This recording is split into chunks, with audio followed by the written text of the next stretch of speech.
Ik ga de beleving van de bereikbaarheid van het platteland onderzoeken of van de landelijke gebieden. We zien dat heel veel onderzoek zich richt op grote steden, dus op files en volle treinen. Terwijl eigenlijk 5 tot 7 miljoen van de Nederlanders meer in landelijke gebieden leeft, waar hele andere dingen spelen. We zien dat hier voorzieningen bijvoorbeeld verdwijnen, waardoor afstanden groter worden. We zien dat mensen meer reizen in deze gebieden. En nou, dus de vraag, voor wie levert dit problemen op en voor wie niet? Zijn er mensen die nu moeite hebben met hun activiteitenpatronen? Kunnen mensen minder goed hun gewenste voorzieningen bereiken? En zo kunnen we ook veel gerichter kijken naar oplossingen daarvoor. En hoe ga jij dat onderzoek aanpakken?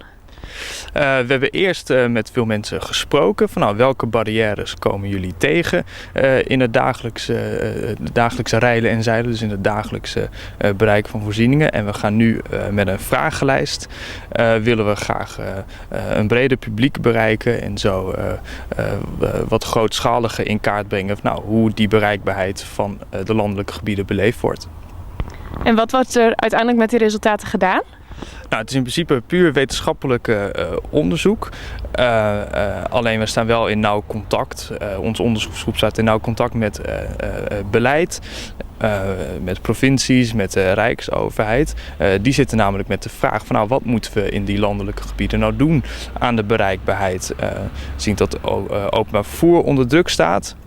Het is erg lastig om dat draaiende te houden. Aan de andere kant wil je het wel aanbieden aan mensen die daar van afhankelijk zijn. En gaan er heel veel stemmen op voor meer slimme oplossingen. Nou, we moeten eerst weten voor wie die problemen gelden en waar die problemen uit bestaan, voordat we echt gericht naar oplossingen kunnen kijken. Jij zoekt dus mensen om je vragenlijst in te vullen. Hoe kunnen mensen bij die vragenlijst? Ja, het is dus van groot belang dat zoveel mogelijk mensen in de omgeving die lijst gaan invullen, zodat we zoveel mogelijk en zo goed mogelijk beeld kunnen vormen van die bereikbaarheid in dit gebied. De link staat op jullie site. Dus u bent van harte uitgenodigd om die lijst in te vullen. En het kost tijd, het kost een kwartiertje ongeveer.